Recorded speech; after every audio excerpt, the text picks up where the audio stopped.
बुरी हालात अल्पसंख्यक समाज की है, तो क्या वहां भी आरक्षण जो एससी के लिए हमारे संविधान में अंबेडकर जी ने दिया है, उसमें भी कांग्रेस छेड़छाड़ करेगी अल्पसंख्यक के लिए?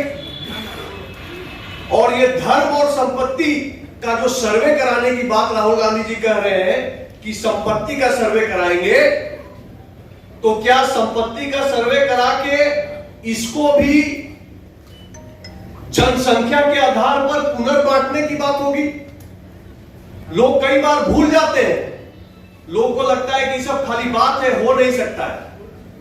मित्रों, मैं आपके माध्यम से देश को, बिहार की जनता को याद दिलाना चाहता हूं, कंपल्सरी डिपॉजिट स्कीम एक्ट इस देश में 2 बार 1963 में और 1974 में 2 बार कांग्रेस ऐसा एक्ट लेके आई है जिसमें जबरदस्ती सरकारी कर्मचारियों और मेहनत से कमाए हुए पैसे को सरकारी खजाने में डिपॉजिट कराने का एक्ट आया है इस देश में। 18% संपत्ति का और धन का सरकार ने जमा करवाया था 63 में भी और 74 में भी। तो क्या उसी तर्ज पे उसी तरह की कोई योजना ये पुनः बना रहे हैं? मित्रों, और ये मुद्दा और भी अब गंभीर होता जा रहा है, क्योंकि अगला चरण लोकसभा चुनाव का दूसरा चरण सीमांचल क्षेत्र का है। और अगर इस तरह का कोई योजना कांग्रेस, इंडिया अलायंस और तेजस्वी यादव जी बना रहे हैं, तो उसका सबसे बड़ा झटका सीमांचल में ही सबसे पहले लगेगा। सीमांचल आज बिहार का ऐसा क्षेत्र है जहां बहुसंख्यक समाज अल्पसंख्यक हो चुका है, ये हम सबको पता है। तेजस्वी जी कहते हैं कि मुद्दे की बात की जाए तो सीमांचल का चुनाव सर पे है।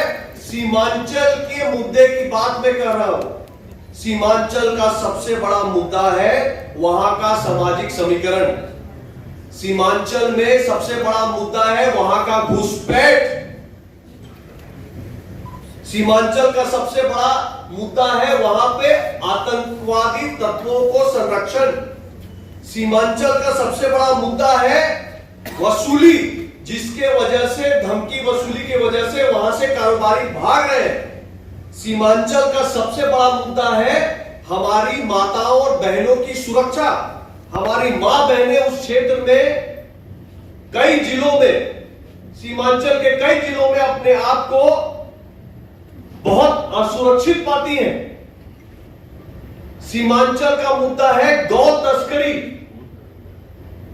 तो मैं तेजस्वी जी से, जो कि इंडिया अलायंस के चेहरा है बिहार में, क्योंकि पहले चरण में कांग्रेसी तो कोई आया ही नहीं बिहार के कैंपेन में, तो तेजस्वी जी अगर कैंपेन लीड कर रहे हैं इंडिया अलायंस का, तो तेजस्वी जी से मेरे 5 सवाल है सीमांचल के मुद्दे पे और इस पृष्ठभूमि के मुद्दे पे।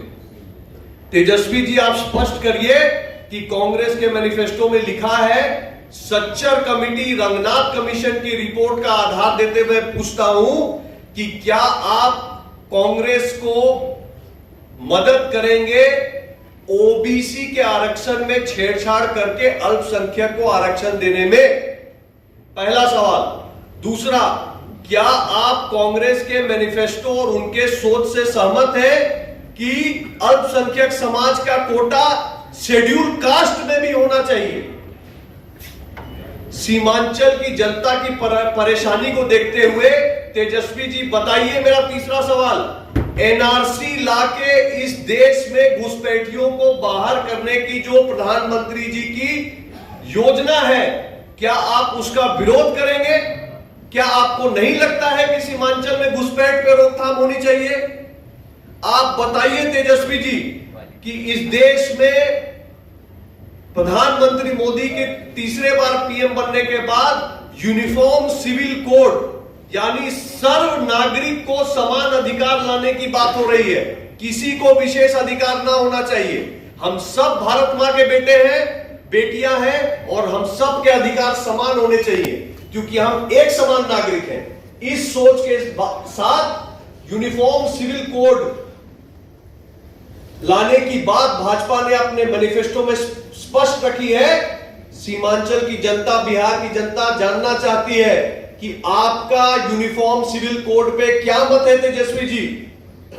और सबसे बड़ी बात कि अगर कांग्रेस कह रही है कि देश की संपत्ति पर सबसे पहला अधिकार देश के अल्पसंख्यक समाज का है, अगर राहुल गांधी जी कह रहे हैं कि देश में हम एक्सरे कर देंगे, संपत्ति का सर्वे करा देंगे, जिसका जितना संख्या उसको उतना अधिकार देंगे, तो क्या तेजस्वी जी आप आज सीमांचल में भ्रमण में है, आप वहां की जनता को मन से बताइए, क्या वहां पे बहुसंख्यक समाज को चिंतित होना चाहिए कि उनका संपत्ति लेकर अल्पसंख्यक को बांटने में आप कांग्रेस के साथ खड़े होइएगा?